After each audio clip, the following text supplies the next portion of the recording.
नमस्कार प्यारे साथियों, मैं अजीत स्वागत करता हूं आपके अपने प्यारे परिवार रोजगार विद अंकित पर। कैसे हैं आप सब लोग? आशा है बहुत अच्छे होंगे, स्वस्थ होंगे, लाजवाब होंगे।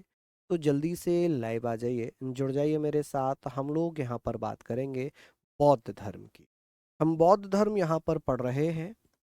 बौद्ध धर्म में हमें बहुत सारी बेहतरीन चीज़ें पढ़नी है। आप कहेंगे सर बौद्ध धर्म, ठीक है, बौद्ध धर्म यहाँ पर हम पढ़ने वाले हैं जी बौद्ध धर्म। और सारी चीज़ों को आप लोग मुझे बताइए। बौद्ध धर्म के बारे में हम चर्चा कर रहे हैं, तो ये सारी चीज़ें अच्छी से हमें पढ़नी है कि सर बौद्ध धर्म के बारे में, बुद्धिज़्म के बारे में हम पढ़ेंगे। और प्रयास रखना कि ये पीडीएफ भी मैं आपको दे दूंगा, ठीक है। मैंने कल भी आपको पीडीएफ दी थी, कुछ एक्स्ट्रा पॉइंट भी उसमें मैंने ऐड करके दिए हैं आप लोगों को। आज भी कुछ महत्वपूर्ण पॉइंट यहाँ पर मैं आपको दूंगा। देखिए, जब हम बौद्ध धर्म की बात करते हैं, हमारे दिमाग में एक ही नाम आता है, महात्मा बुद्ध। महात्मा बुद्ध कह लें, गौतम बुद्ध कह लें। देखिए, महात्मा बुद्ध बौद्ध धर्म के संस्थापक हैं। अगर यहाँ पर इनका अर्थ पूछा जाए, इनका अर्थ क्या है? आप कहेंगे सर जागृत, आप कहेंगे सर जागृत या प्रकाशमान।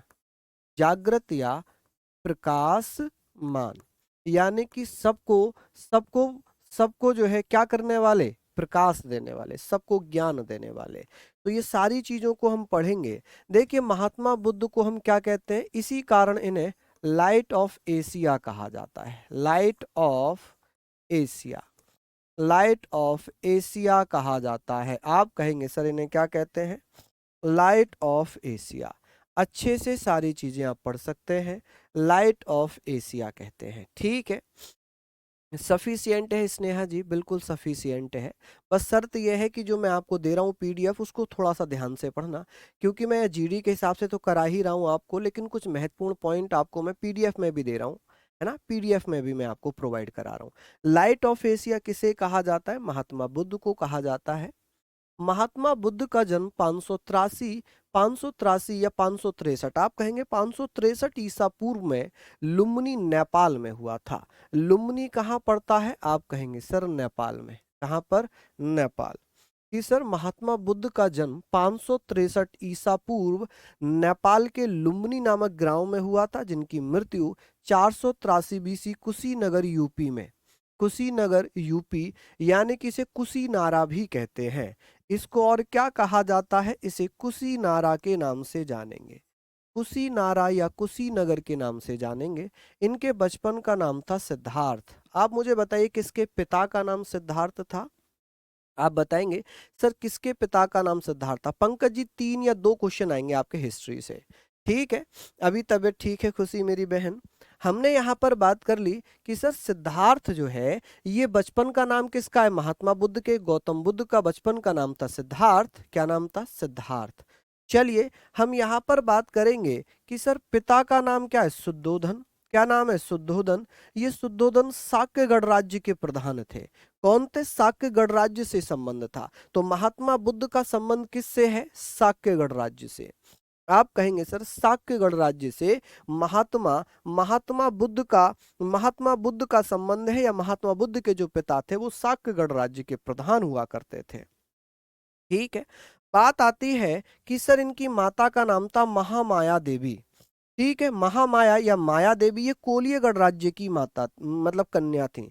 कोलिय गणराज्य की कन्या थी महामाया, जिनके गर्भ से महात्मा बुद्ध ने जन्म लिया, सिद्धार्थ ने जन्म लिया। किसने? सिद्धार्थ ने जन्म लिया। लेकिन ये ध्यान रखना, ये ध्यान रखना, जो माता है ना, माता की मृत्यु, माता की मृत्यु जब सिद्धार्थ ने जन्म लिया, तो आप कहेंगे माता की मृत्यु सिद्धार्थ के जन्म के सिद्धार्थ के जन्म के 7 दिन बाद हो गई। जन्म के 7वें दिन हो गई, 7वें दिन हुई। आप ये ध्यान रखेंगे कि सर माता की मृत्यु सिद्धार्थ के 7वें दिन हो जाती है। जब सिद्धार्थ के जन्म के 7वें दिन माता महामाया की मृत्यु हो जाती है। जब महामाया की मृत्यु हुई, ठीक है सर, 563 ईसा पूर्व में जन्म हुआ, तो 483 में मृत्यु कैसे हो गई? शायद अविनाश जी मैंने बहुत बार ये आपको बताया है, और मैंने बार बार ये बात आपको बताई है। बार बार मैं ये सारी चीजें बता रहा हूं कि जो बीसी होता है वो उल्टा चलता है। और फर्स्ट डे से मैं बताता चला रहा हूं, अगर आप इसको बहुत सीरियस नहीं ले रहे हैं तो समझ जाइए, अगर मजाक में ये चीजें ले रहे हैं तो समझ जाइए कि आपकी पढ़ाई तैयारी स्टार्ट नहीं हुई है। आपके एग्जाम में मात्र मात्र 1 महीने का समय बचा है और आप अभी भी ये चीज को लेकर परेशान हैं कि बीसी उल्टा क्यों चल रहा है। मैंने पहले दिन ही आकर बताया था कि जो ईसा पूर्व होता है, बिफोर क्राइस्ट होता है, ये हमेशा उल्टा चलता है। जो शताब्दी है, जो ईसवी है, एडी है, ये सीधा चलता है। ठीक है, बाकी आप भैया समझ गए होंगे, है ना। क्योंकि हमेशा हमेशा एक ही मूड में मत रहा करो, पढ़ने के मूड में भी रहा करो। कितनी बार मैंने आकर बोला है कि ये उल्टा चलता है। बीसी, बीसी का मतलब होता है बिफोर क्राइस्ट। ईसा मसीह के जन्म से पहले की घटनाएं जो हैं वो बिफोर बिफोर क्राइस्ट उल्टा चलता है। ठीक है, आगे बात हमने यहां पर तब करेंगे जब हम इसको याद कर लेंगे। अब मेरे साथ पढ़ो, महात्मा बुद्ध किस धर्म के संस्थापक थे? गौतम बुद्ध ने किस धर्म की स्थापना की थी? बौद्ध धर्म की। महात्मा बुद्ध का जन्म कब हुआ? 563 ईसा पूर्व में। कहां पर हुआ था? लुम्बिनी ग्राम। कहां पड़ता है? नेपाल में। मृत्यु कब हो गई? मृत्यु 483 बीसी में होती है। कहां पर? कुशीनगर या कुशीनारा। कहां पड़ता है? उत्तर प्रदेश में। बचपन का नाम क्या था? सिद्धार्थ। किसके बचपन का नाम था? महात्मा बुद्ध के। पिता का नाम क्या? शुद्धोधन। शुद्धोधन किसके किस कुल के प्रधान थे? किस गणराज्य के प्रधान थे? शाक्य गणराज्य के प्रधान थे। माता कौन थी? महामाया, जिन्हें किसका नाम से जाना जाता था? माया देवी। किस गणराज्य से थी ये? कोलिय गणराज्य से। किससे? कोलिय गणराज्य से। हमने पढ़ लिया कोलिय गणराज्य से। तो हम यहाँ पर बात करेंगे सर, माता की मृत्यु सिद्धार्थ के जन्म के 7वें दिन हो गई थी। कब हो गई थी? 7वें दिन। अब मेरे साथ पढ़िए, अब मेरे साथ पढ़िए, जल्दी जल्दी से बताइए। चलिए, यहां पर हम बात कर रहे हैं, हम यहां पर बात कर रहे हैं, आप मुझे बताएंगे कि सर ये बताइए कि जो बौद्ध धर्म है, जो बौद्ध धर्म है, ये बताएं संस्थापक कौन है बौद्ध धर्म के? महात्मा बुद्ध थे, गौतम बुद्ध थे। गौतम बुद्ध, महात्मा बुद्ध एक ही नाम है। ठीक है, इन्हें क्या कहा जाता है? Light of Asia. बुद्ध का अर्थ क्या है? प्रकाशमान या जागृत। जागृत कह ले, प्रकाशमान कह ले। जन्म कब हुआ था महात्मा बुद्ध का? 563 ईसा पूर्व में। मृत्यु कब हो गई? 483 ईसा पूर्व में। कहां पर? कुशीनगर में। जन्म कहां पर हुआ था? आप कहेंगे सर नेपाल, लुम्बिनी ग्राम में। इनके पिता का नाम क्या था? सिद्धार्थ। कहां के रहने वाले थे? शाक्य गणराज्य के प्रधान हुआ करते थे। माता का नाम था माया देवी या भैया महामाया। माया देवी या महामाया। ठीक है, चलिए हम लोग यहाँ पर बात करेंगे, सारी चीजों को हमने पढ़ ली है कि सर पहले कौन आए थे। पहले बौद्ध धर्म आया था, जैन धर्म से पहले बौद्ध धर्म आया। ठीक है, चलिए ये हमने पढ़ लिया। अब बात ये आ गई, बात ये आ गई, यहाँ पर हम बात करेंगे सिद्धार्थ के जन्म के 7वें दिन बाद इनकी माता का देहांत हो गया। तब इनका पालन पोषण इनकी मौसी प्रजापति गौतमी ने किया था। पालन पोषण किसने किया था? प्रजापति गौतमी ने किया था। समझ रहे हैं आप लोग? ये सारी चीजें अच्छे से पढ़ेंगे कि सर इनका जो पालन पोषण है वो किसने किया था? तो वो इनकी माता ने किया था। ठीक है, हम बात कर रहे हैं कि सर इनकी माता ने किया था, कि सर इनकी माता कह लें या इनकी मौसी कह लें, कि पालन पोषण तो वही कर रही हैं। जो पालन पोषण करता है वही भैया क्या हो जाएगा?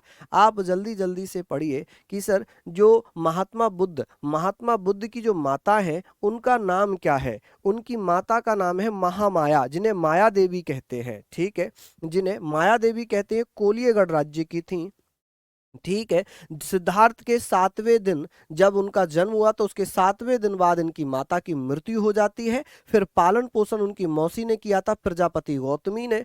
ठीक है, इनका विवाह यशोधरा से हो जाता है। पत्नी कौन थी? तो भैया आप कहेंगे सर 16 वर्ष की आयु में यशोधरा से विवाह हो जाता है महात्मा बुद्ध का, और इनसे महात्मा बुद्ध से यानी कि विवाह हुआ और इनका एक पुत्र होता है। इससे एक पुत्र हुआ, जो यशोधरा है इनसे पुत्र हुआ था, जिसका नाम है राहुल। क्या नाम है? राहुल। अब बात आती है कि सर बौद्ध धर्म में एक एक घटना है जिसे महाभिनिष्क्रमण कहते हैं। निष्क्रमण का मतलब है कि महात्मा बुद्ध ने 29 वर्ष की आयु में अपना गृह त्याग दिया। क्या किया? घर छोड़ दिया। 29 वर्ष की आयु में गृह त्याग दिया। क्यों त्यागा था? क्या कारण हो सकता है? कारण क्या हो सकता है? कारण था जब महात्मा बुद्ध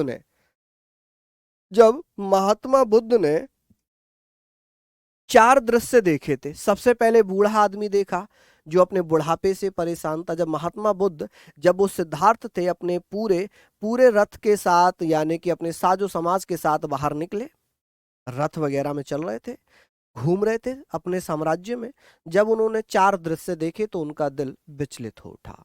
पहला दृश्य था बूढ़ा व्यक्ति। पहला दृश्य क्या था? बूढ़ा व्यक्ति देखा, जो बूढ़े बूढ़े अपने बुढ़ापे से परेशान थे, बूढ़े व्यक्ति जो थे। उसके बाद बीमार व्यक्ति देखा जो अपनी बीमारी से परेशान था। ठीक है, फिर एक मृत व्यक्ति देखा। मृत व्यक्ति के आसपास उसके परिवार वाले परेशान थे, तो उन्होंने तीनों में ही दुख देखा कि भाई कोई बुढ़ापे से परेशान है, कोई बीमारी से परेशान है, कोई भैया मर गया तो उसके परिजन परेशान है। फिर उन्होंने चौथा दृश्य देखा, एक ब्राह्मण, एक साधु, एक संत, कि भाई ये साधु संत इतना जो है शांत क्यों है, इतना प्रसन्न क्यों है, इसका क्या कारण है। तो महात्मा बुद्ध ने उसकी प्रसन्नता को जानने के जिज्ञासा से अपने घर का त्याग कर दिया। क्या कर दिया? अपने घर का त्याग कर दिया। जब त्याग यहाँ पर कर दिया तो बात ये आ गई कि सर महाभिनिष्क्रमण के बारे में बात करेंगे कि सर महाभिनिष्क्रमण कर दिया कि भैया 29 वर्ष की आयु में जब उन्होंने 4 दृश्य देख लिए तो उन्होंने अपने घर छोड़ने की जिज्ञासा जगी कि भाई मैं ये पता करके रहूंगा कि ये साधु संत जो है खुश क्यों है, बाकी 3 दृश्यों में तो सब परेशान है। तो 29 वर्ष की आयु में गृह त्याग किया और इस घटना को महाभिनिष्क्रमण कहा गया। सिद्धार्थ ने अनोमा नदी पर अपने सारथी और रथ को छोड़ दिया।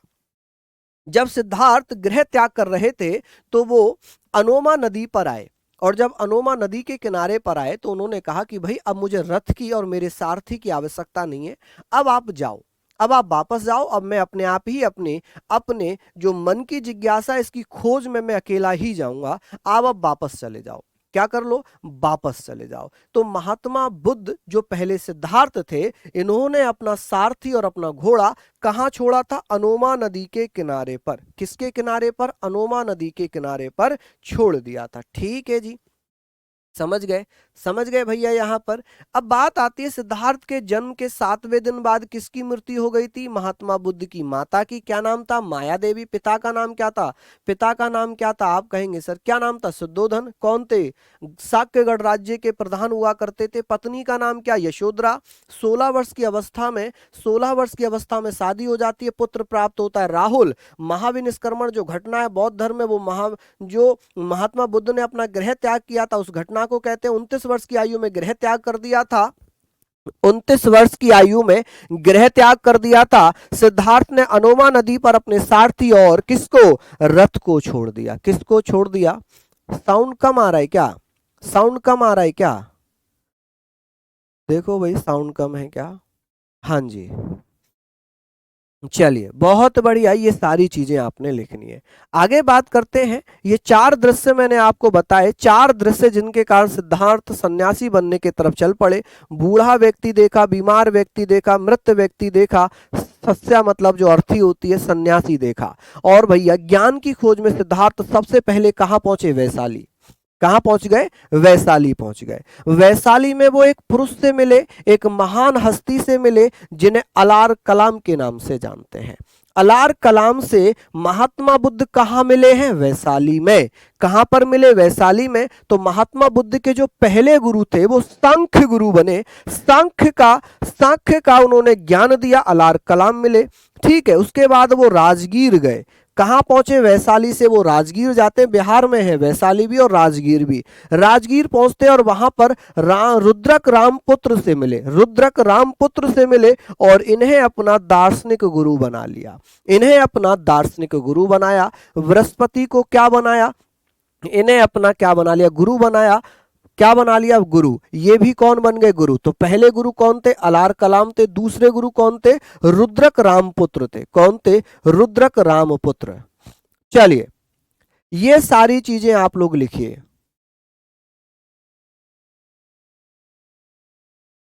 चलिए ये सारे पॉइंट हमने लिख लिया है, सारी चीजें हमने लिख लिए हैं।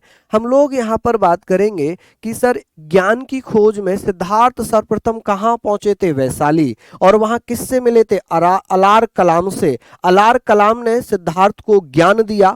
क्या किया, ज्ञान दिया। और वो भैया जब ज्ञान दिया उसके बाद फिर वो वैशाली से कहाँ चल पड़े, वो राजगीर गए। राजगीर में उनकी मुलाकात रुद्रक रामपुत्र से हुई और उन्हें अपना क्या बना लिया, गुरु बना लिया। दार्शनिक गुरु वो थे भैया बृहस्पति, दार्शनिक गुरु बृहस्पति थे। ठीक है जी, चलिए यहां पर हम लिखेंगे, सारी चीजें लिखेंगे। दार्शनिक गुरु बृहस्पति थे, अभी मैं लिखवाऊंगा आगे। चलिए ये सारी चीजें हमने यहां पर बात करनी है कि सर ये बताइए, ज्ञान की खोज में सबसे पहले सिद्धार्थ किससे मिले थे, अलार कलाम से। कहां पर, वैशाली में। फिर दूसरे गुरु कौन बने थे, रुद्रक रामपुत्र। कहां मिले थे, राजगीर में। कहां पर, राजगीर में। ठीक है, अब बात आती है कि सर बाद में ये कहाँ चले गए। बाद में सिद्धार्थ उरुवेला चले गए, निरंजना नदी के तट पर 6 वर्षों तक तपस्या की, परंतु ज्ञान प्राप्त नहीं हुआ। तब उन्होंने सुजाता नामक स्त्री से खीर खाकर अपना व्रत तोड़ा। हम पढ़ते हैं ना कि 6 वर्ष की कठोर तपस्या के बाद उन्हें ज्ञान प्राप्त हुआ। जब उन्होंने 6 वर्ष भैया तपस्या की फिर भी ज्ञान नहीं मिला, ज्ञान कैसे मिलेगा वो मैं अभी बताऊंगा। क्या ये वाला इंपॉर्टेंट पॉइंट है, आपने पढ़ा था ये पहले कभी। यहां पर हमने बात कर ली है और वो क्वेश्चन क्या होगा कि सर उरुवेला गए। देखिए सबसे पहले वैशाली, फिर राजगीर, फिर कहाँ गए, उरुवेला। उरुवेला में निरंजना नदी के तट पर इन्होंने 6 वर्षों की तपस्या की, लेकिन परंतु ज्ञान प्राप्ति नहीं हुई। फिर एक महिला थी सुजाता नामक महिला से खीर खाई और खीर खाकर अपना व्रत तोड़ दिया। क्या कर दिया, अपना व्रत तोड़ दिया। जब व्रत तोड़ा उसके बाद ये किससे मिलेंगे, later he went to Uruvela and did penance for 6 years on the bank of river Niranjana, but did not get knowledge. Then he broke his fast by eating kheer from a woman named Sujata नामक महिला ने खीर दी, जिससे महात्मा बुद्ध ने अपना व्रत तोड़ा। अब बात आती है 35 वर्ष की अवस्था में ज्ञान प्राप्ति। जब 6 वर्ष उन्होंने तपस्या कर ली, उसके बाद वो एक समाधि में बैठ गए। 6 वर्ष की तपस्या कर ली, उसके बाद वो समाधि में बैठ गए। कहां, उरुवेला में ही समाधि में बैठ गए, जो बोध गया में है। उरुवेला एक स्थान है जो बोध गया बिहार में पड़ता है। निरंजना नदी के किनारे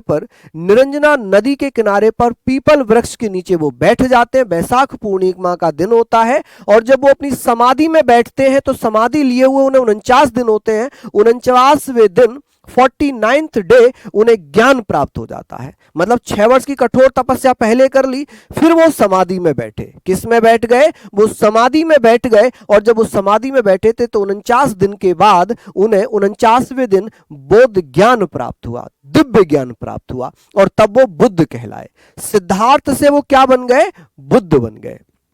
ठीक है, तो आप कहेंगे सर ज्ञान प्राप्ति संबोधि कहते हैं ज्ञान प्राप्ति को, कि 29 वर्ष की अवस्था में गृह त्याग किया था, 6 वर्ष तपस्या की और 49 दिन, ये कुल मिलाकर 6 वर्ष हो गए। क्या हो गए, 6 वर्ष हो गए। तो पीपल वृक्ष के नीचे वो भैया समाधि अवस्था में बैठते हैं, उरुवेला नामक स्थान पर जो बोध गया बिहार में है। निरंजना नदी के किनारे पर वैशाख पूर्णिमा के दिन ये ज्ञान उन्हें समाधि के 49वें दिन प्राप्त हुआ था। यानी कि 6 वर्ष की कठोर तपस्या के बाद जब वो 49वें दिन समाधि में बैठे हुए थे तब उन्हें ज्ञान प्राप्त हुआ। और ज्ञान प्राप्ति के बाद उरुवेला का यह क्षेत्र बोध गया या सिद्धार्थ बोध गया कहलाया और सिद्धार्थ जो थे बुद्ध कहलाए। क्या कहलाए, जो उरुवेला क्षेत्र था जहां पर महात्मा बुद्ध को ज्ञान प्राप्त हुआ, सिद्धार्थ को ज्ञान प्राप्त हुआ, वो पूरा क्षेत्र ही बोध गया कहलाया। और ये बोध गया क्षेत्र बिहार में पड़ता है। और सिद्धार्थ जो बुद्ध बन गए, क्या बन गए, बुद्ध। और बुद्ध का अर्थ ही क्या होता है, प्रकाशमान या जागृत। सही है क्या, ये सारी चीजें लिख लें। हाँ जी, 6 साल तक वो भैया जो तपस्या कर रहे हैं वो क्या ही खाएंगे पिएंगे, पहले था भैया, पहले ये सारी चीजें थी। चलिए बहुत बढ़िया, शानदार, सारी चीजें हमने पढ़ ली। भाई एक बार देखना वॉइस कम जा रही है क्या इन्हें। समाधि का मतलब होता है कि भैया बैठ जाना, एक साथ अपने मन को एकाग्र करना, अपने आप में ही खो जाना भगवान के लिए, भगवान की आस्था में विलीन हो जाना ही समाधि लेना कहलाता है। ठीक है सर, 1 लाइनर पढ़ाइए तो भैया ये वन लाइनर फॉर्म में तो ही है, वन लाइनर फॉर्म में ही है कि सर ये बताइए महात्मा बुद्ध को ज्ञान किस वृक्ष के नीचे प्राप्त हुआ था? पीपल वृक्ष के नीचे। कहां पर? उरुवेला, बोध गया, बिहार। कौन सी नदी थी? तो आप कहेंगे सर कौन सी नदी थी? निरंजना नदी। कौन सा दिन था? बैसाख पूर्णिमा का। कौन से समाधि के कौन से दिन? 49वें दिन। ज्ञान कहां पर प्राप्त हुआ था? उरुवेला, बोध गया, बिहार। ठीक है, जब ये उरुवेला में जब इन्हें ज्ञान प्राप्त हुआ तो उरुवेला क्षेत्र पूरा क्या बन गया? बोध गया बन गया। ठीक है, अब जो बुद्ध, जो सिद्धार्थ थे वो क्या बन गए? बुद्ध बन गए। ठीक है, चलिए अब बात करते हैं महात्मा बुद्ध ने अपना पहला उपदेश कहां पर दिया था? पहला उपदेश दिया था सारनाथ में, ऋषिपत्नम नामक गुफा में। ये ऋषिपत्नम जो है ये गुफा है। क्या है? गुफा है। ठीक है, इन्होंने इन्होंने अपना पहला उपदेश, महात्मा बुद्ध ने अपना पहला उपदेश दिया था सारनाथ में, ऋषिपत्नम में, जो ऋषिपत्नम गुफा है वहां पर। और पहले उपदेश का जो वर्णन है वो किसमें? संयुक्त निकाय नामक एक पुस्तक में है, जो बौद्ध धर्म से संबंधित है। संयुक्त निकाय, इसको जॉइंट बॉडी नहीं बोलेंगे, इसे संयुक्त निकाय बोलेंगे। क्या बोलेंगे जी इसे? आप कहेंगे सर इसे क्या बोल सकते हैं? इसे क्या बोल सकते हैं? संयुक्त निकाय। समझ रहे हैं आप? इसे क्या बोलेंगे? संयुक्त निकाय। जो नाम होगा वो नाम उसी नाम से जाना जाएगा। इसे क्या बोल सकते हैं? आप कहेंगे सर संयुक्त, संयुक्त निकाय। ठीक है, इसे क्या बोलेंगे? संयुक्त निकाय। ठीक है जी, संयुक्त निकाय। चलिए अब बात आती है महात्मा बुद्ध ने, महात्मा बुद्ध की जो शिक्षाएं थी, महात्मा बुद्ध के समय 4 आर्य सत्य थे। 4 आर्य सत्य का क्या मतलब है? बरे 4 आर्य सत्य कौन कौन से थे आप मुझे बताएंगे? चलिए तब सारनाथ, हाँ सारनाथ ही था, बनारस में पड़ता है सारनाथ, वाराणसी, उत्तर प्रदेश में वाराणसी है। ठीक है, वहां पर है। 4 आर्य सत्य। इन्होंने कहा था भाई संसार में दुख है, ये परम सत्य है। ठीक है, जब दुख है तो दुख का कारण भी है, दुख है तो दुख का कारण भी है, दुख का निराकरण भी है। जब भैया दुख होगा तो दुख का कोई ना कोई कारण होगा, जब कारण है तो उसका सॉल्यूशन भी होगा कि किस कारण हो सकता है। ठीक है, दुख का निवारण अष्टांगिक मार्ग से किया जाता है। बौद्ध धर्म में 8 मार्गों का जिक्र किया गया, 8 अष्टांगिक मार्गों का जिक्र किया गया है कि बौद्ध धर्म में कितने अष्टांगिक मार्ग हैं? 8। कितने? 8। चलिए आप देखिए, दुख, आदमी अपने सुख से परेशान नहीं है, अपने दुख से परेशान नहीं है। दूसरा क्यों सुखी है, दूसरा क्यों खुश है, उसके खुशी से परेशान है। कारण क्या है? कारण तो यही है कि वो खुश क्यों है, मैं खुश क्यों नहीं हूं। वो ये नहीं देख रहे कि वो मेहनत कितनी कर रहा है, कि भाई उसका सिलेक्शन हुआ मेरा नहीं हुआ। हम ये नहीं देख रहे कि वो मेहनत भी हमसे ज्यादा कर रहा था, वो सीरियस होके पढ़ रहा था, हम मजे ले रहे थे क्लास में। ठीक है, तो दुख का कारण क्या है? ठीक है, कॉजेज ऑफ सोरो। दुख का कारण हमने पता कर लिया कि अच्छा उसका सिलेक्शन पढ़ने से हुआ है तो मुझे भी पढ़ना चाहिए, तो दुख का निराकरण भी होगा, मुझे पढ़ना पड़ेगा। सॉल्यूशन तो तभी निकलेगा जब मैं पढ़ूंगा। ठीक है, दुख का निवारण, पढ़ने से ही दुख का निवारण किया जाएगा। उसका भैया उपाय बताए गए हैं, जो अष्टांगिक मार्ग से उपाय हैं। क्या है? उपाय हैं। ठीक है, चलिए ये सारी चीजें हमने पढ़ ली। चलिए लिख लीजिए आप लोग, ये सारे पॉइंट इंपोर्टेंट हैं कि बौद्ध धर्म में कितने आर्य सत्य बताए हैं? 4 आर्य सत्यों का जिक्र हुआ है, दुख का, दुख के कारण का, दुख के निवारण का और दुख निवारण के मार्गों का, जिन्हें अष्टांगिक मार्ग कहा गया है। ठीक है, कि दुख है संसार में, नेचुरल, जाहिर सी बात है, परम सत्य दुख है, दुख होने का कारण भी है। ठीक है, दुख होने का कारण भी है, और जब दुख होने का कारण है तो उसका सॉल्यूशन भी होगा, निराकरण भी होगा। निराकरण के लिए उसके क्या है? उपाय भी बताए गए, अष्टांगिक मार्ग भी बताए गए। ठीक है जी, चलिए ये सारी चीजें आप लोग यहाँ पर लिखते हुए चलिए, सारी चीजें यहाँ पर आप लोग लिखते हुए चलिए, फटाफट से लिखिए, फटाफट से आप लोग लिखिएगा। हमने ये सारी चीजें पढ़ ली, मेहनत कर ली। ठीक है, चलिए बताइए, नोट डाउन कर लिया होगा। बाकी तो पीडीएफ से आपको पढ़ना ही है, पीडीएफ आपको मिल ही जाएगी कि सर ये सारी चीजें हमने लिख ली। अब ये बताइए, जब उन्होंने पहला उपदेश दिया तो इस घटना को क्या कहा गया? बौद्ध धर्म में प्रथम उपदेश को क्या कहा गया था? जो पहले उपदेश की घटना थी, इसे धर्म चक्र परिवर्तन कहा गया। क्या कहा गया? धर्म चक्र परिवर्तन कहा गया, धर्म चक्र परिवर्तन कहा गया। क्या कहा गया? धर्म चक्र परिवर्तन। समझ गए? क्या कहा गया? धर्म चक्र परिवर्तन कहा गया। समझ रहे हैं आप लोग सारी चीजें? चलिए, हमने ये सारे पॉइंट पढ़े हैं कि भैया कि इस घटना को धर्म चक्र परिवर्तन कहा गया। ठीक है,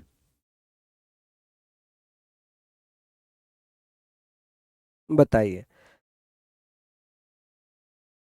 यहां तक हमने लिख लिया, ये सारी चीजें हमने लिख ली। आगे बात करेंगे कि भैया बौद्ध धर्म में 8 अष्टांगिक मार्गों का जिक्र किया गया है। देखिए, सम्यक दृष्टि जिसमें 4 आर्य सत्य बताए गए हैं, सम्यक संकल्प, सम्यक वाणी, सम्यक कर्म, सम्यक आजीविका। सम्यक का मतलब है हमेशा, हमेशा सही मार्ग। ठीक है, सम्यक वैवाम यानी कि सही, सही संकल्प, सही वाणी, सही कर्म, सही आजीविका, सही व्यायाम, सही स्मृति और सम्यक समाधि यानी कि सही समाधि। देखिए, अब बात आती है कि सर बौद्ध धर्म में कितने अष्टांगिक मार्गों का जिक्र किया गया? 8 अष्टांगिक मार्गों का जिक्र किया गया। पहले मार्ग में जो सम्यक दृष्टि है, सही दृष्टि, ठीक है, उसमें विश्वास करने के चार चार सत्य बताए गए आर्य: दुख, दुख का कारण, दुख का निवारण और दुख के अष्टांगिक मार्ग। तो दुख के अष्टांगिक मार्ग ये 8 मार्ग बताए गए हैं। ठीक है, चलिए, वाराणसी में यज्ञ श्रेष्ठी को ज्ञान दिया कि सर जब महात्मा बुद्ध वाराणसी पहुंचे तो वाराणसी में जाकर उन्होंने एक को क्या दिया? ज्ञान दिया। कौन थी वो महिला? यज्ञ श्रेष्ठी, कि वाराणसी में यज्ञ श्रेष्ठी को ज्ञान दे दिया, ज्ञान दिया। चलिए, और इन्हीं को बौद्ध भिक्षुणी संघ का अध्यक्ष भी बना दिया। वाराणसी में ही बौद्ध भिक्षुणी एक सभा बनाई, एक संघ बनाया, महिलाओं की एक यूनियन बनाई, एक संघ बनाई कि भाई ये महिलाएं इसमें शामिल रहेंगी। ठीक है, उसकी अध्यक्षा कौन बनी थी? यज्ञ श्रेष्ठी। कौन बनी थी? यज्ञ श्रेष्ठी। यज्ञ श्रेष्ठी को ज्ञान किसने दिया था? महात्मा बुद्ध ने। कहां पर? वाराणसी में। वाराणसी कहां पड़ता है? उत्तर प्रदेश में। कहां पड़ता है जी? उत्तर प्रदेश में। ठीक है, चलिए आगे बात करेंगे कि सर वाराणसी में बौद्ध भिक्षु संघ की स्थापना की, बौद्ध भिक्षु संघ की स्थापना की थी और उसके बाद वाराणसी के बाद वैशाली गए, वहां से बौद्ध भिक्षु संघ बनाया। ठीक है, जब भैया वाराणसी के बाद कहां चले गए? वैशाली चले गए, और वैशाली चले गए, वहां उन्होंने बौद्ध भिक्षुणी संघ बनाया। ये आनंद, आनंद जो थे महात्मा बुद्ध के परम शिष्य थे, प्रिय शिष्य थे, और अपने शिष्य के कहने पर महिलाओं के लिए उन्होंने बौद्ध भिक्षुणी संघ बनाया। क्या बनाया? बौद्ध भिक्षुणी संघ बनाया। इसमें सबसे पहले जो महिला शामिल हुई थी उनका नाम क्या था? प्रजापति गौतमी, और उसके बाद आम्रपाली। कौन थी? आम्रपाली। यानी कि जो भैया बौद्ध भिक्षुणी संघ बनाया गया था, अपने प्रिय शिष्य आनंद के कहने पर उस बौद्ध भिक्षुणी संघ में प्रजापति गौतमी जो उनकी मौसी थी और फिर आम्रपाली को जोड़ लिया। ठीक है, प्रजापति गौतमी जिन्होंने महात्मा बुद्ध का पालन पोषण किया था, उनकी मौसी थी। मौसी ने आनंद से कहा कि आप तो महात्मा बुद्ध के सबसे प्रिय शिष्य हैं, आप मुझे भी इस संघ में शामिल करिए, मुझे जो है अब मोह माया त्यागनी है, मुझे भी ईश्वर की प्रार्थना में लीन रहना है। तो प्रजापति गौतमी के कहने पर आनंद ने अपने गुरु महात्मा बुद्ध से सिफारिश की और उनकी सिफारिश पर बौद्ध भिक्षुणी संघ की स्थापना की गई। ठीक है, इस संघ में सबसे पहले प्रजापति गौतमी और आम्रपाली शामिल हो गई। सबसे अधिक उपदेश और सबसे अधिक अनुयायी महात्मा बुद्ध के कहां पर बने? श्रावस्ती में। कहां पर? श्रावस्ती। आप कहेंगे महात्मा बुद्ध ने सबसे ज्यादा उपदेश कहां पर दिए थे? सबसे ज्यादा फॉलोअर्स कहां पर बने थे? आप कहेंगे श्रावस्ती में। कहां पर? श्रावस्ती में। अंतिम उपदेश कहां दिया था? कुशीनगर में। कहां पर? कुशीनगर में। किसको दिया था? सुभद्र को। किसको दिया था? सुभद्र को। कि महात्मा बुद्ध ने पहला उपदेश सारनाथ में, अंतिम उपदेश कहां दिया था? कुशीनगर में। किसे? सुभद्र को। और कुशीनगर में यही इनकी मृत्यु हो जाती है 483 बीसी में। क्या हो जाती है? मृत्यु। अष्टांगिक मार्ग का मतलब है कि ऐसे मार्ग जिससे किसी को दुख ना हो, सबके दुखों का निवारण इन मार्गों पर चलने वाले व्यक्तियों से हो जाएगा। अगर इन मार्गों पर आप चलेंगे तो आपको कभी भी दुख का सामना नहीं करना पड़ेगा। कैसे? सम्यक दृष्टि होनी चाहिए। कि भाई सभी के प्रति सही दृष्टि रखो, सही संकल्प आपका है, सही वाणी से आप बोल रहे हो, आप किसी के प्रति कटु शब्दों का प्रयोग नहीं कर रहे हो, किसी को गाली नहीं दे रहे हो, सम्यक कर्म अगर आप कर रहे हो, सम्यक आजीविका, आप अपने जीवन यापन के लिए सही व्यापार या सही काम कर रहे हो, सम्यक व्यायाम, अपने शरीर को स्वस्थ रखने के लिए सही एक्सरसाइज कर रहे हो, और आपकी सम्यक स्मृति, आपको जो सारी चीजें वो सही स्मृति याद है। ठीक है, आजकल क्या होता है, अच्छा बीबी हस्बैंड में क्या होता है, बात होगी 10 दिन पहले की, महिला एक पॉइंट ढूंढेगी, अच्छा तुमने उस दिन ये वाली बात बोली थी, लड़ाई होनी है। तो स्मृति रखो, अच्छी वाली पॉजिटिव स्मृति रखो अपनी, सम्यक समाधि, अपने लीन रहो, भगवान की पूजा में रहो। तो जब जो 8 इन मार्गों पर चलेगा वो कभी भी दुखी नहीं रह सकता, वो कभी भी परेशान नहीं रह सकता। ठीक है, ये हमने बातें कर ली। चलिए, बात आती है कि महात्मा बुद्ध ने सर्वाधिक उपदेश कौन सी भाषा में दिए थे, पाली भाषा में दिए थे। सबसे ज्यादा समय कहाँ बिताया, श्रावस्ती में बिताया। सबसे ज्यादा समय कहाँ बिताया, श्रावस्ती में। और वर्षावास कह लें कि भैया उन्होंने अंतिम सांस कहाँ पर ली थी, कुशीनगर में। अंतिम सांस कहाँ पर ली थी, कुशीनगर में ली थी। कहाँ, कुशीनगर में ली थी। समझ रहे हैं आप मेरी बात, समझ रहे हैं, हाँ देखा, देखा भैया, बिल्कुल, बहुत बढ़िया। ये सारे पॉइंट लिख लो, ये सारे पॉइंट बहुत जरूरी हैं, बहुत जरूरी हैं। हाँ,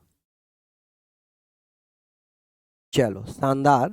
ये सारे पॉइंट हमने पढ़ लिए कि सबसे ज्यादा उपदेश उन्होंने पाली भाषा में दिए थे, सबसे ज्यादा समय उन्होंने श्रावस्ती में बिताया था। ठीक है, यहाँ पर आप ये बताइए कि सर उपदेश भी यही दिए और सबसे ज्यादा अनुयायी भी यही बनाए थे, सबसे ज्यादा समय भी वो श्रावस्ती में ही रहे थे। नेक्स्ट है, इनके प्रतीक चिन्ह क्या है। महात्मा बुद्ध के जन्म के समय जन्म का जो प्रतीक चिन्ह है वो कमल का फूल है और सांड है। सांड इनके यौवन का प्रतीक है, जवान होने का, यंग होने का प्रतीक है। ठीक है, तो जन्म का प्रतीक कमल और सांड है, जबकि सांड को यौवन का प्रतीक कहा जाता है। गृह त्याग भैया घोड़ा, घर जब छोड़ा था उसका उसका जो प्रतीक चिन्ह है वो घोड़ा है। इस समृद्धि का प्रतीक चिन्ह इनका शेर है। ज्ञान का प्रतीक चिन्ह है पीपल। मृत्यु का चिन्ह है भैया पद चिन्ह। पद चिन्ह जो मोक्ष या निर्वाण या मृत्यु कह सकते हैं, मोक्ष से ही मृत्यु। एक इनका भैया गर्व, इनके गर्व का जो प्रतीक चिन्ह है ना वो हाथी है। इनके गर्व का प्रतीक चिन्ह क्या है, हाथी। तो महात्मा बुद्ध से संबंधित जानवरों के नाम बताइए। बुद्ध से, महात्मा बुद्ध से संबंधित जानवर कौन है, महात्मा बुद्ध से संबंधित, महात्मा बुद्ध से संबंधित जानवर। आप कहेंगे कौन कौन से जानवर हैं, तो 4 जानवर हैं, 4 जानवर हैं। कौन कौन से, आप कहेंगे सर कौन कौन से हो जाएंगे, सांड, सांड हो जाएगा, घोड़ा हो जाएगा, ठीक है, घोड़ा हो जाएगा, ठीक है, हाथी हो जाएगा, कौन, हाथी हो जाएगा, और शेर हो जाएगा। ठीक है, तो महात्मा बुद्ध से 4 जानवरों का संबंध बताइए। तो आप कहेंगे सर यहाँ पर सांड है, घोड़ा है, हाथी है, शेर है। कि सर महात्मा बुद्ध के जन्म का जो प्रतीक चिन्ह था वो कमल का फूल था, सांड था। गृह त्याग का प्रतीक क्या, जब घर छोड़ा था तो घोड़ा था। ठीक है, समृद्धि का प्रतीक क्या है, शेर। ज्ञान प्राप्ति का पीपल, क्योंकि पीपल वृक्ष के नीचे ज्ञान प्राप्त हुआ। मृत्यु पदचिन्ह, पदचिन्ह है भैया मोक्ष के, पदचिन्ह मोक्ष निर्वाण, मोक्ष निर्वाण मृत्यु पदचिन्ह क्या होंगे, तो आप कहेंगे सर ये पदचिन्ह किसके प्रतीक है, फुटप्रिंट किसके प्रतीक है, मृत्यु के। ठीक है, और गर्भ से संबंधित हाथी, हाथी। चलिए लिख लीजिए।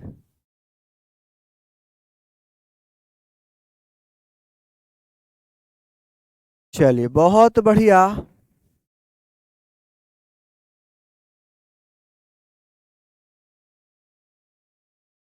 लिख लीजिए आप लोग फटाफट से, सारी चीजें हमने लिख ली, बहुत बढ़िया, शानदार,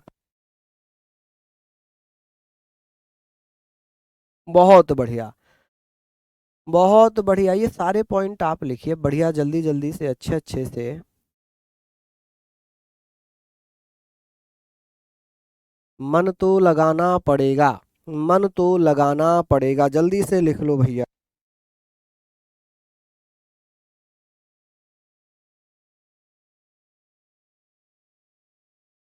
चलिए पीडीएफ से लिख लेंगे फिर तो आगे बढ़ जाते हैं। चलिए, बहुत बढ़िया सर। घोड़े का नाम क्या था? कंथक। महात्मा बुद्ध के घोड़े का नाम क्या था? इनके घोड़े का नाम था कंथक। क्या नाम था? कंथक। कंथक, ठीक है। चलिए, मनोवा नदी कहाँ है? मनोवा नदी तो नेपाल में है। कहाँ पर है? नेपाल में। ठीक है, नेपाल में है। ठीक है।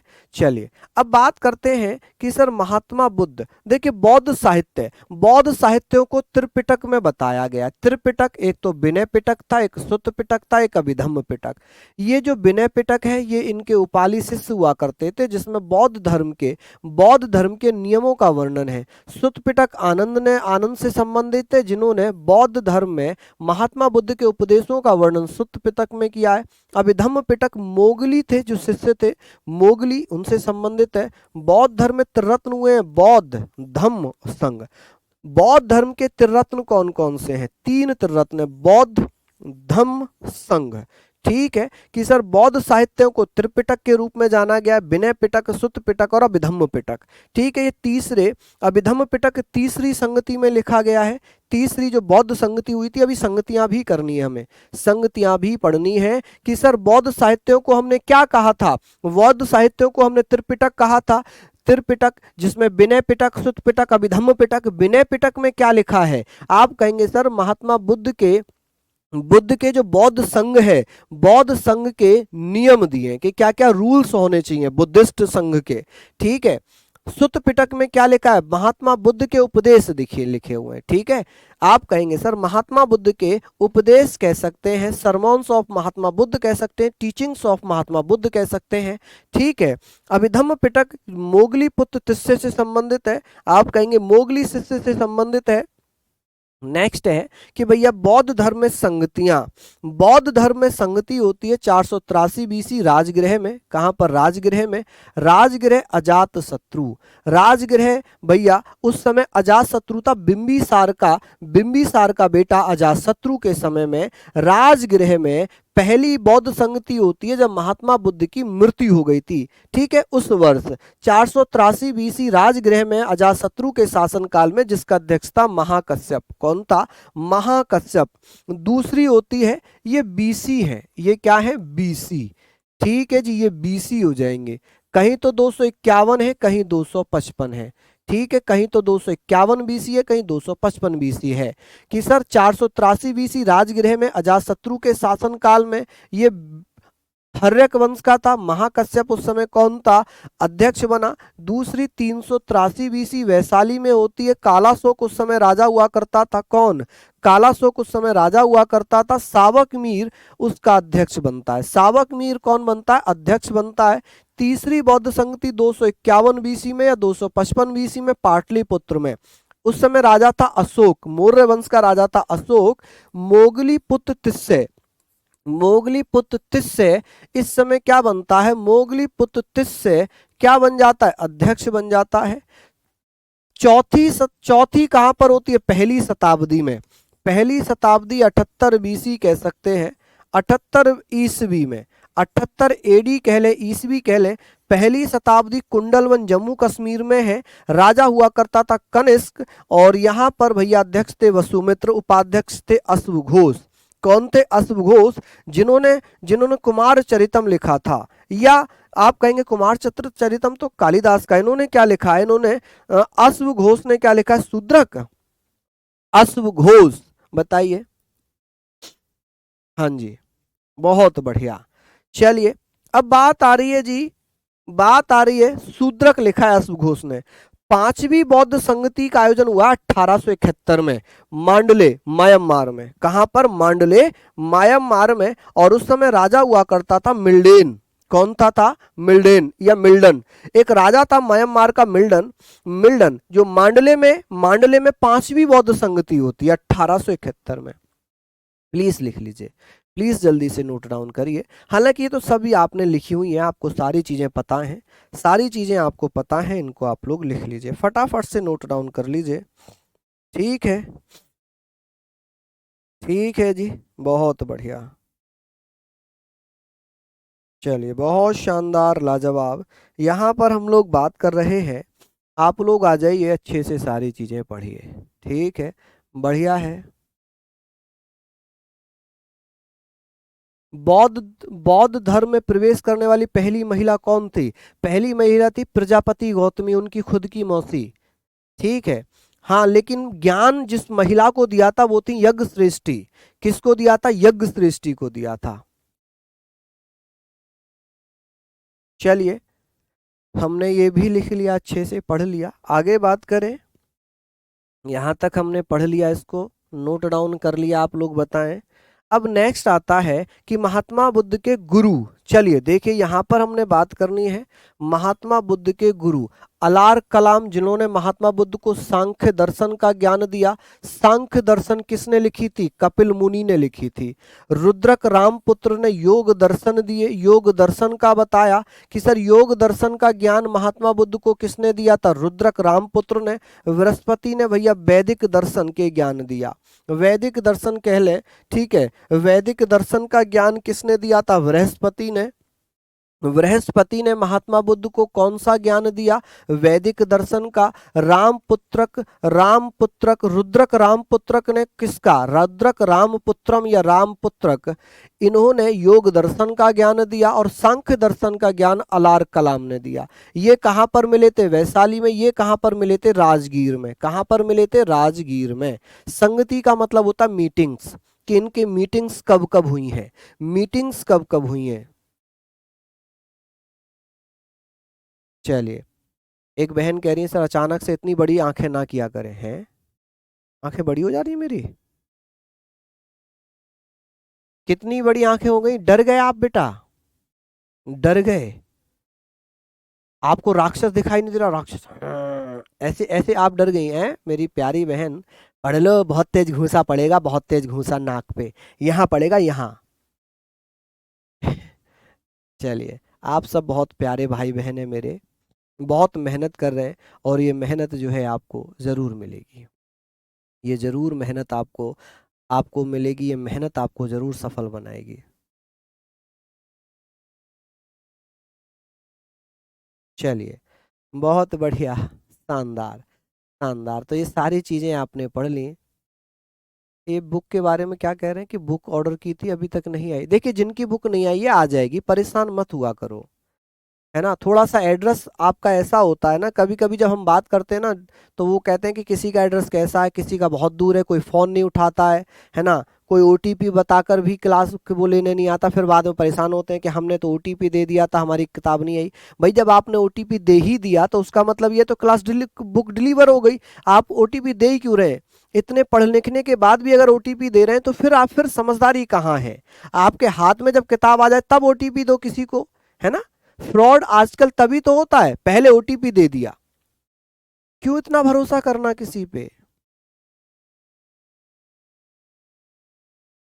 बिल्कुल बिल्कुल भैया, बिल्कुल। चलिए, बहुत बढ़िया, सारी चीजें हमने लिख ली। हाँ जी, बहुत बढ़िया, शानदार।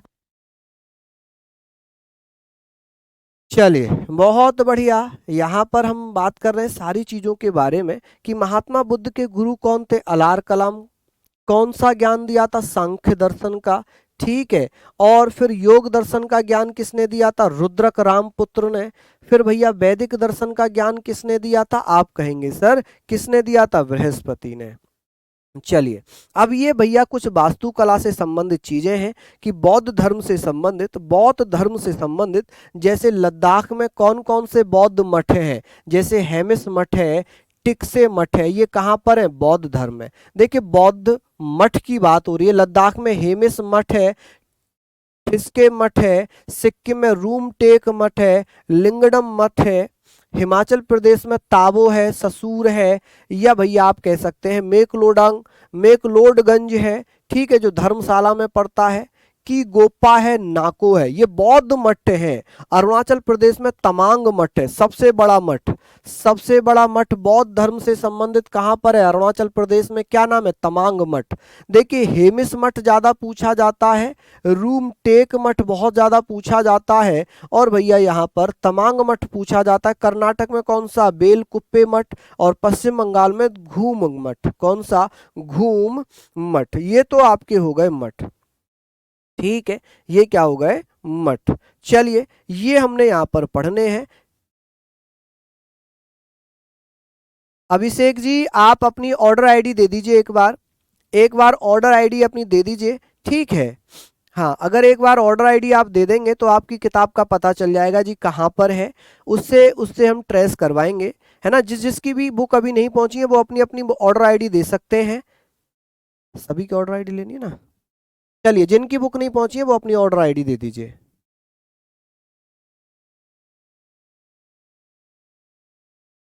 चलिए बहुत बढ़िया, ये सारे पॉइंट हमने पढ़ने थे, इतना आप पढ़ लेना। बाकी एक्स्ट्रा पॉइंट मैं आपको जरूर दूंगा, जरूर दूंगा, ठीक है। इसमें आपको जिस पे मैंने इम्पोर्टेंट लिखा है, जिस पे मैंने इम्पोर्टेंट लिखा है इनको तो आप पढ़ ही लेना, इनको तो आप पढ़ ही लेना, ठीक है। ये इम्पोर्टेंट है बहुत, समझ रहे हैं आप मेरी बात। चलिए ये लास्ट कर रहा हूं मैं। देखिए स्तूप जो है बुद्ध की स्मृति अवशेष को सुरक्षित रखने हेतु समाधि नुमा स्तूप ऐसे बनाए जाते हैं। स्तूप जो है ऐसे बनाए जाते हैं, इस पे क्या है, झंडा फहरा दिया जाता है। उदाहरण जैसे सांची का स्तूप मध्य प्रदेश में है। स्तूप का सबसे पवित्र भाग होता है हर्मिका और पद शिक्षणा पक्ष पक्ष जिसमें चबूतरों के चारों ओर घूमने के लिए, जैसे यहाँ पर क्या है, ये यहाँ पर स्तूप है तो इसके चारों ओर घूमने की जो जगह है, जो परिक्रमा करने की जगह है, उसे पद क्या बोलते हैं, पदक्षिणा पक्ष बोलते हैं, स्लाइड साइड। तो ये है इंपॉर्टेंट। बाकी इसके कुछ और इंपॉर्टेंट फैक्ट मैं आपको घर से दे रहा हूं, ये वाले फैक्ट हैं, ये कौन सा कहां पर है इनको आप लोग देख सकते हैं, ठीक है। ये आप लोग भैया अच्छे से पढ़ लीजिए। मैं एक्स्ट्रा पॉइंट हमेशा देता हूं आप लोगों के लिए जो बहुत ज़रूरी रहते हैं, ठीक है, जो बहुत ज़रूरी रहते हैं और जो इम्पोर्टेंट है एग्जाम ओरिएंटेड, वो आपको क्लास में करा रहा हूँ, वो मैं आपको क्लास में करा रहा हूँ, ठीक है। तो सभी को बहुत बहुत धन्यवाद, नमस्कार, जय हिंद, जय भारत।